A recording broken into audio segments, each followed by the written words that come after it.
Chapter 17. Dr. Seward's Diary continued. When we arrived at the Berkeley Hotel, Van Helsing found a telegram waiting for him. Am coming up by train. Jonathan at Whitby. Important news. Mina Harker. The professor was delighted. "Ah, that wonderful Madam Mina," he say. "Pearl among women. She arrive, but I cannot stay. She must go to your house, friend John. You must meet her at the station. Telegraph her en route, so that she may be prepared." When the wire was despatched, he had a cup of tea. Over it he told me of a diary kept by Jonathan Harker when abroad, and gave me a typewritten copy of it, as also of Mrs. Harker's diary at Whitby. "Take these," he said, "and study them well. When I have returned, you will be master of all the facts, and we can then better enter on our inquisition. Keep them safe, for there is in them much of treasure.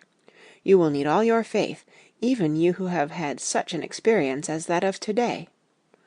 What is here told," he laid his hand heavily and gravely on the packet of papers as he spoke, "may be the beginning of the end to you and me and many another.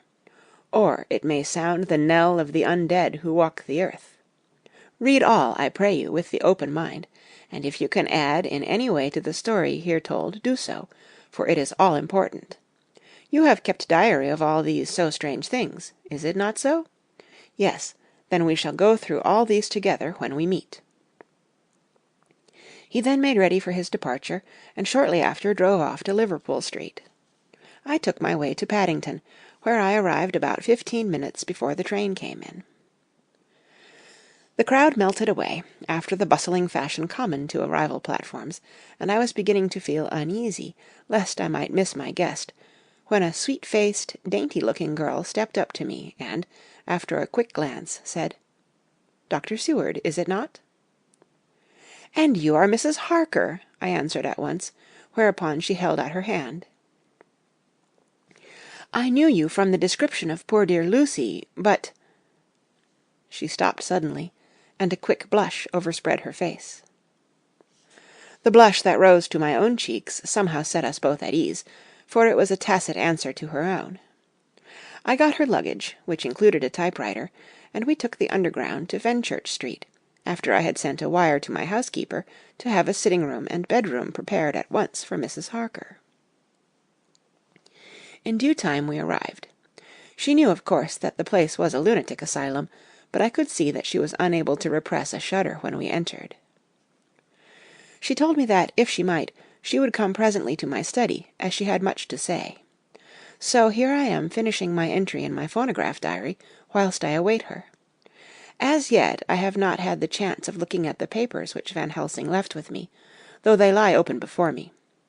I must get her interested in something, so that I may have an opportunity of reading them. She does not know how precious time is, or what a task we have in hand. I must be careful not to frighten her. Here she is. Mina Harker's Journal, 29th of September. After I had tidied myself, I went down to Dr. Seward's study. At the door I paused a moment, for I thought I heard him talking with someone.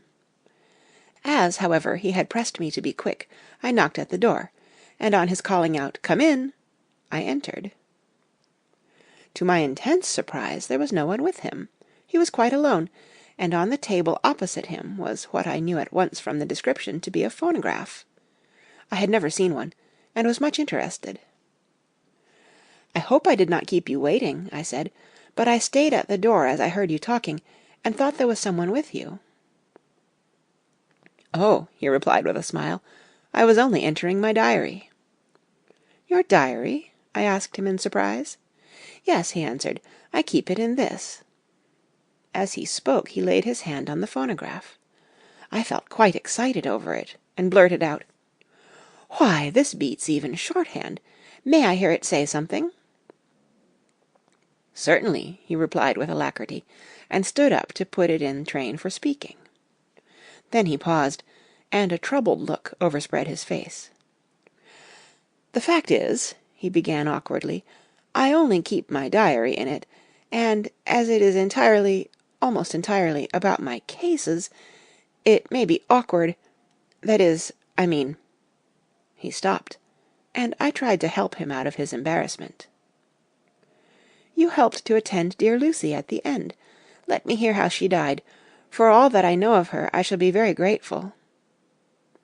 "She was very, very dear to me." To my surprise, he answered, with a horror-struck look on his face, "Tell you of her death? Not for the wide world." "Why not?" I asked, for some grave, terrible feeling was coming over me. Again he paused, and I could see that he was trying to invent an excuse. At length he stammered out, "You see, I do not know how to pick out any particular part of the diary." Even while he was speaking, an idea dawned upon him, and he said with unconscious simplicity, in a different voice, and with the naivete of a child, "That's quite true, upon my honor. Honest Indian." I could not but smile, at which he grimaced. "I gave myself away that time," he said, "but do you know that, although I have kept the diary for months past, it never once struck me how I was going to find any particular part of it, in case I wanted to look it up. By this time my mind was made up that the diary of a doctor who attended Lucy might have something to add to the sum of our knowledge of that terrible being, and I said boldly, "Then, Dr. Seward, you had better let me copy it out for you on my typewriter." He grew to a positively deathly pallor as he said, "No, no, no! For all the world I wouldn't let you know that terrible story." Then it was terrible. My intuition was right. For a moment I thought, and as my eyes ranged the room, unconsciously looking for something or some opportunity to aid me, they lit on a great batch of typewriting on the table. His eyes caught the look in mine, and without his thinking, followed their direction. As they saw the parcel, he realized my meaning. "You do not know me," I said. "When you have read those papers, my own diary, and my husband's also, which I have typed, you will know me better. I have not faltered in giving every thought of my own heart in this cause, but of course you do not know me yet, and I must not expect you to trust me so far." He is certainly a man of noble nature. Poor dear Lucy was right about him.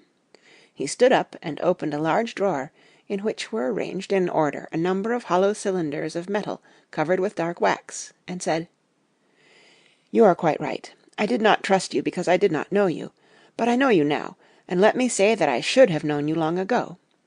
I know that Lucy told you of me. She told me of you, too. May I make the only atonement in my power? Take the cylinders, and hear them. The first half-dozen of them are personal to me, and they will not horrify you. Then you will know me better. Dinner will by then be ready. In the meantime, I shall read over some of these documents, and shall be better able to understand certain things." He carried the phonograph himself up to my sitting-room, and adjusted it for me. Now I shall learn something pleasant, I am sure, for it will tell me the other side of a true love episode, of which I know one side already. Dr. Seward's Diary, 29th of September. I was so absorbed in that wonderful diary of Jonathan Harker, and that other of his wife, that I let the time run on without thinking. Mrs. Harker was not down when the maid came to announce dinner, so I said, "She is possibly tired. Let dinner wait an hour," and I went on with my work. I had just finished Mrs. Harker's diary when she came in. She looked sweetly pretty, but very sad, and her eyes were flushed with crying. This somehow moved me much. Of late I have had cause for tears, God knows, but the relief of them was denied me, and now the sight of those sweet eyes, brightened with recent tears, went straight to my heart. So I said, as gently as I could, "I greatly fear I have distressed you."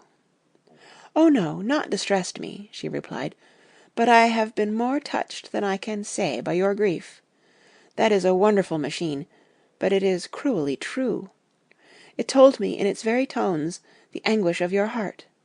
It was like a soul crying out to Almighty God. No one must hear them spoken ever again. See, I have tried to be useful. I have copied out the words on my typewriter, and none other need now hear your heart beat, as I did. No one need ever know, shall ever know, I said in a low voice. She laid her hand on mine and said very gravely, "Ah, but they must." Must? But why? I asked. Because it is a part of the terrible story, a part of poor dear Lucy's death and all that led to it. Because in the struggle which we have before us to rid the earth of this terrible monster, we must have all the knowledge and all the help which we can get. I think that the cylinders which you gave me contained more than you intended me to know, but I can see that there are in your record many lights to this dark mystery. You will let me help, will you not? I know all up to a certain point, and I see already, though your diary only took me to the 7th of September, how poor Lucy was beset, and how her terrible doom was being wrought out. Jonathan and I have been working day and night since Professor Van Helsing saw us. He has gone to Whitby to get more information, and he will be here tomorrow to help us. We need have no secrets amongst us. Working together, and with absolute trust, we can surely be stronger than if some of us were in the dark. She looked at me so appealingly, and at the same time manifested such courage and resolution in her bearing, that I gave in at once to her wishes. "You shall," I said, "do as you like in the matter. God forgive me if I do wrong. There are terrible things yet to learn of, but if you have so far travelled on the road to poor Lucy's death, you will not be content, I know, to remain in the dark. Nay, the end, the very end, may give you a gleam of peace. Come, there is dinner. We must keep one another strong for what is before us. We have a cruel and dreadful task. When you have eaten you shall learn the rest, and I shall answer any questions you ask, if there be anything which you do not understand, though it was apparent to us who were present." Mina Harker's Journal, 29th of September. After dinner I came with Dr. Seward to his study. He brought back the phonograph from my room, and I took my typewriter. He placed me in a comfortable chair, and arranged the phonograph so that I could touch it without getting up, and showed me how to stop it in case I should want to pause. Then he very thoughtfully took a chair, with his back to me, so that I might be as free as possible, and began to read. I put the forked metal to my ears, and listened. When the terrible story of Lucy's death, and all that followed, was done, I lay back in my chair, powerless. Fortunately, I am not of a fainting disposition. When Dr. Seward saw me, he jumped up with a horrified exclamation, and hurriedly taking a case bottle from a cupboard, gave me some brandy, which in a few minutes somewhat restored me. My brain was all in a whirl, and only that there came through all the multitude of horrors the holy ray of light that my dear, dear Lucy was at last at peace, I do not think I could have borne it without making a scene. It is all so wild and mysterious and strange that if I had not known Jonathan's experience in Transylvania, I could not have believed. As it was, I didn't know what to believe, and so got out of my difficulty by attending to something else. I took the cover off my typewriter, and said to Dr. Seward, "Let me write this all out now. We must be ready for Dr. Van Helsing when he comes. I have sent a telegram to Jonathan to come on here when he arrives in London from Whitby. In this matter dates are everything, and I think that if we get all our material ready, and have every item put in chronological order, we shall have done much. You tell me that Lord Godalming and Mr. Morris are coming too. Let us be able to tell him when they come." He accordingly set the phonograph at a slow pace, and I began to typewrite from the beginning of the 7th cylinder. I used manifold, and so took 3 copies of the diary, just as I had done with all the rest. It was late when I got through, but Dr. Seward went about his work of going his round of the patients. When he had finished, he came back and sat near me, reading, so that I did not feel too lonely whilst I worked. How good and thoughtful he is! The world seems full of good men, even if there are monsters in it. Before I left him, I remembered what Jonathan put in his diary of the professor's perturbation at reading something in an evening paper, at the station at Exeter. So, seeing that Dr. Seward keeps his newspapers, I borrowed the files of the Westminster Gazette and the Pall Mall Gazette, and took them to my room. I remember how much the Dailygraph and the Whitby Gazette, of which I had made cuttings, helped us to understand the terrible events at Whitby when Count Dracula landed. So I shall look through the evening papers since then, and perhaps I shall get some new light. I am not sleepy, and the work will help to keep me quiet. Dr. Seward's Diary, 30th of September. Mr. Harker arrived at 9 o'clock. He had got his wife's wire just before starting. He is uncommonly clever, if one can judge from his face, and full of energy. If this journal be true, and judging by one's own wonderful experiences, it must be, he is also a man of great nerve. That going down to the vault a second time was a remarkable piece of daring. After reading his account of it, I was prepared to meet a good specimen of manhood, but hardly the quiet, business-like gentleman who came here today. Later. After lunch, Harker and his wife went back to their own room, and as I passed a while ago, I heard the click of the typewriter. They are hard at it. Mrs. Harker says that they are knitting together in chronological order every scrap of evidence they have. Harker has got the letters between the consignee of the boxes at Whitby and the carriers in London who took charge of them. He is now reading his wife's typescript of my diary. I wonder what they make out of it. Here it is. Strange that it never struck me that the very next house might be the Count's hiding-place.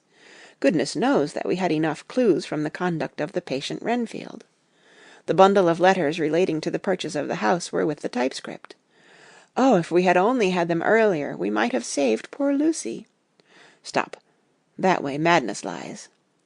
Harker has gone back, and is again collating his material. He says that by dinner-time they will be able to show a whole connected narrative. He thinks that in the meantime I should see Renfield, as hitherto he has been a sort of index to the coming and going of the Count. I hardly see this yet, but when I get at the dates I suppose I shall. What a good thing that Mrs. Harker put my cylinders into type! We never could have found the dates otherwise. I found Renfield sitting placidly in his room with his hands folded, smiling benignly. At the moment he seemed as sane as anyone I ever saw. I sat down and talked with him on a lot of subjects, all of which he treated naturally. He then, of his own accord, spoke of going home, a subject he has never mentioned to my knowledge during his sojourn here. In fact, he spoke quite confidently of getting his discharge at once.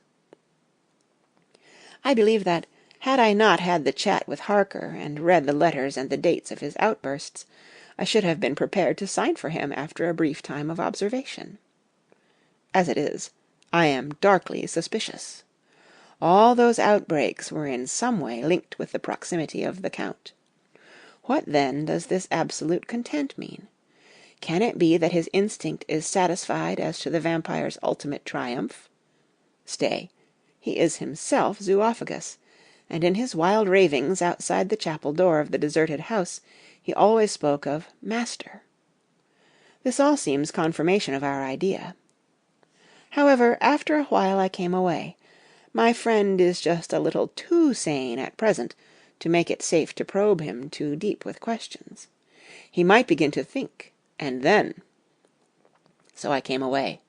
I mistrust these quiet moods of his, so I have given the attendant a hint to look closely after him, and to have a strait waistcoat ready in case of need.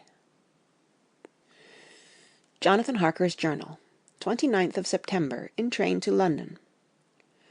When I received Mr. Billington's courteous message that he would give me any information in his power, I thought it best to go down to Whitby and make, on the spot, such inquiries as I wanted. It was now my object to trace that horrid cargo of the Count's to its place in London. Later we may be able to deal with it. Billington, Jr., a nice lad, met me at the station, and brought me to his father's house, where they had decided that I must stay the night. They are hospitable, with true Yorkshire hospitality. give a guest everything, and leave him free to do as he likes. They all knew that I was busy, and that my stay was short, and Mr. Billington had ready in his office all the papers concerning the consignment of boxes. It gave me almost a turn to see again one of the letters which I had seen on the Count's table before I knew of his diabolical plans. Everything had been carefully thought out, and done systematically and with precision. He seemed to have been prepared for every obstacle which might be placed by accident in the way of his intentions being carried out. To use an Americanism, he had taken no chances, and the absolute accuracy with which his instructions were fulfilled was simply the logical result of his care. I saw the invoice, and took note of it. 50 cases of common earth, to be used for experimental purposes. Also the copy of letter to Carter Patterson, and their reply. Of both of these I got copies. This was all the information Mr. Billington could give me, so I went down to the port, and saw the coast guards, the customs officers, and the harbour master. They had all something to say of the strange entry of the ship, which is already taking its place in local tradition. But no one could add to the simple description, 50 cases of common earth. I then saw the station-master, who kindly put me in communication with the men who had actually received the boxes. Their tally was exact with the list, and they had nothing to add except that the boxes were main and mortal heavy, and that shifting them was dry work. One of them added that it was hard lines that there wasn't any gentleman, such like as yourself, squire, to show some sort of appreciation of their efforts in a liquid form. Another put in a rider that the thirst then generated was such that even the time which had elapsed had not completely allayed it. Needless to add, I took care before leaving to lift, for ever and adequately, this source of reproach. 30th of September. The station-master was good enough to give me a line to his old companion, the station-master at King's Cross, so that when I arrived there in the morning I was able to ask him about the arrival of the boxes. He, too, put me at once in communication with the proper officials, and I saw that their tally was correct with the original invoice. The opportunities of acquiring an abnormal thirst had been here limited. A noble use of them had, however, been made, and again I was compelled to deal with the result in an ex post facto manner. From thence I went on to Carter Patterson's central office, where I met with the utmost courtesy. They looked up the transaction in their day-book and letter-book, and at once telephoned to their King's Cross office for more details. By good fortune the men who did the teaming were waiting for work, and the official at once sent them over, sending also by one of them the way-bill and all the papers connected with the delivery of the boxes at Carfax. Here again I found the tally agreeing exactly. The carrier's men were able to supplement the paucity of the written words with a few details.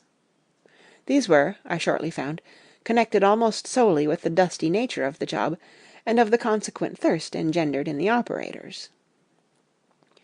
On my affording an opportunity, through the medium of the currency of the realm, of the allaying, at a later period, this beneficial evil, one of the men remarked, "That 'ere 'ouse, governor, is the rummiest I ever was in. Blimey, but it ain't been touched since 100 years. There was dust that thick in the place that you might have slep on it without 'urtin' of your bones, and the place was that neglected that yer might have smelled old Jerusalem in it. But the old chapel, that took the cake, that did. Me and my mate, we thought we wouldn't niver get out quick enough. Lor, I wouldn't take less nor a quid a moment to stay there arter dark." Having been in the house, I could well believe him, but if he knew what I know, he would, I think, have raised his terms.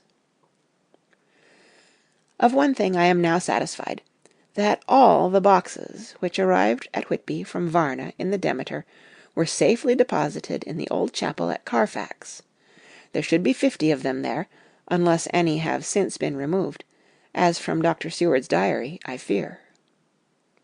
I shall try to see the carter who took away the boxes from Carfax when Renfield attacked them. By following up this clue, we may learn a good deal. Later.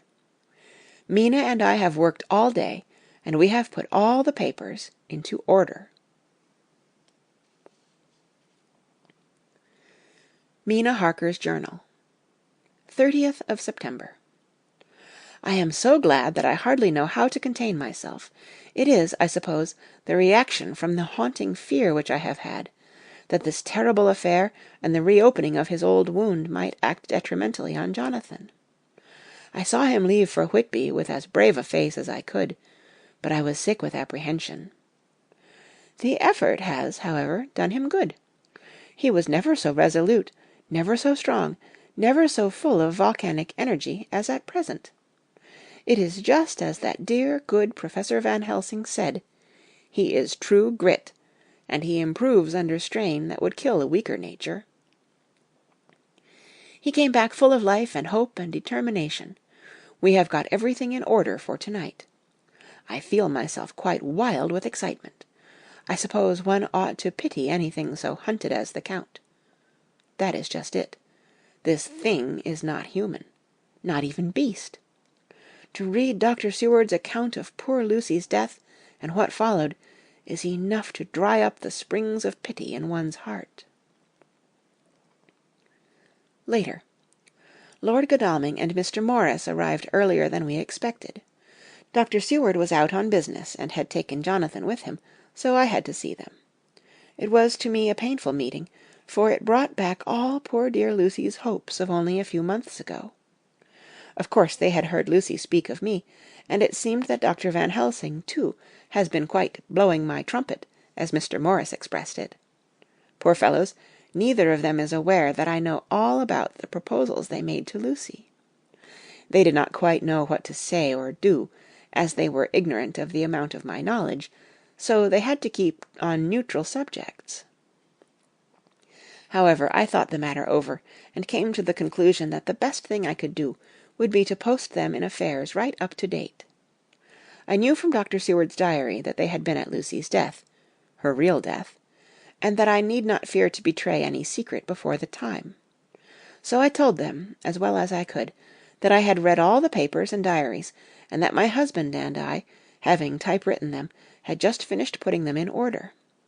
I gave them each a copy to read in the library. When Lord Godalming got his and turned it over, it does make a pretty good pile, he said, "Did you write all this, Mrs. Harker?" I nodded, and he went on. "I don't quite see the drift of it, but you people are all so good and kind, and have been working so earnestly and so energetically, that all I can do is to accept your ideas blindfold and try to help you. I have had one lesson already in accepting facts that should make a man humble to the last hour of his life. Besides, I know you loved my poor Lucy." Here he turned away and covered his face with his hands. I could hear the tears in his voice.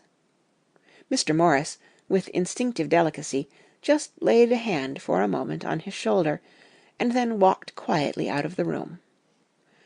I suppose there is something in woman's nature that makes a man free to break down before her and express his feelings on the tender or emotional side without feeling it derogatory to his manhood.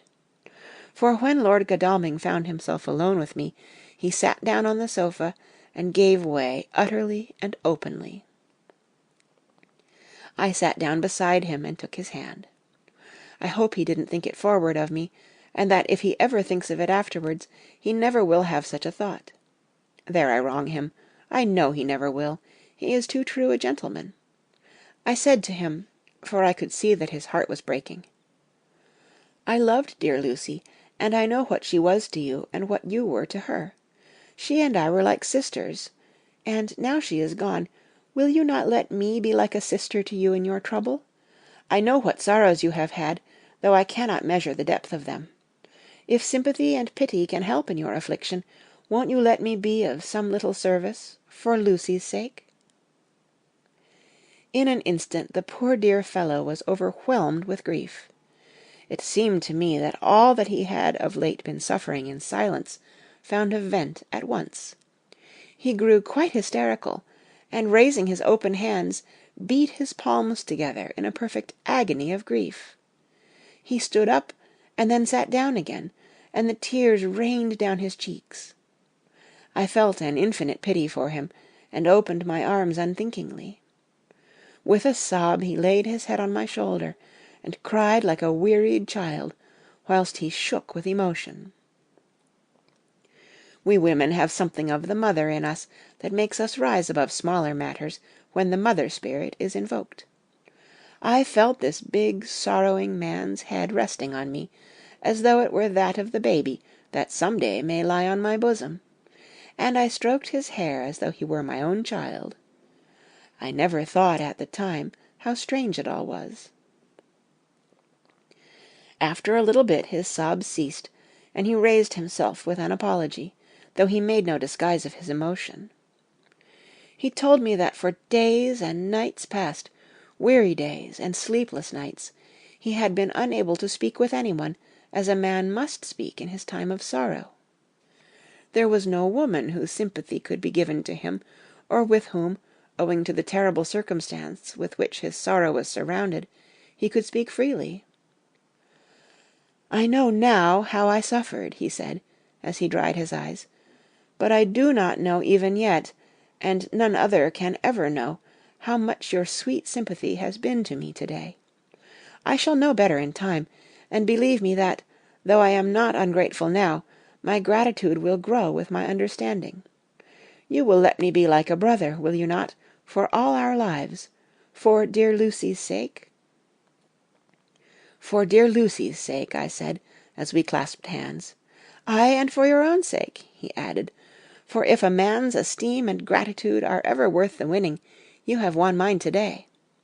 If ever the future should bring you to a time when you need a man's help, believe me, you will not call in vain. God grant that no such time may ever come to you to break the sunshine of your life. But if it should ever come, promise me that you will let me know." He was so earnest, and his sorrow was so fresh, that I felt it would comfort him, so I said, "I promise." As I came along the corridor, I saw Mr. Morris looking out of a window. He turned as he heard my footsteps. "How is Art?" he said. Then, noticing my red eyes, he went on, "Ah, I see you have been comforting him. Poor old fellow, he needs it. No one but a woman can help a man when he is in trouble of the heart, and he had no one to comfort him. He bore his own trouble so bravely that my heart bled for him." I saw the manuscript in his hand, and I knew that when he read it he would realize how much I knew, so I said to him, "I wish I could comfort all who suffer from the heart. Will you let me be your friend, and will you come to me for comfort if you need it? You will know, later on, why I speak." He saw that I was in earnest, and, stooping, took my hand, and, raising it to his lips, kissed it. It seemed but poor comfort to so brave and unselfish a soul, and impulsively I bent over and kissed him.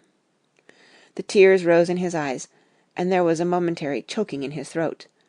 He said quite calmly, "Little girl, you will never regret that true-hearted kindness so long as ever you live." Then he went into the study to his friend. Little girl, the very words he had used to Lucy, and oh, but he proved himself a friend. End of chapter 17. Read by Kara Schallenberg, www.kray.org, on Thursday, July 7th, 2016, in Union City, California.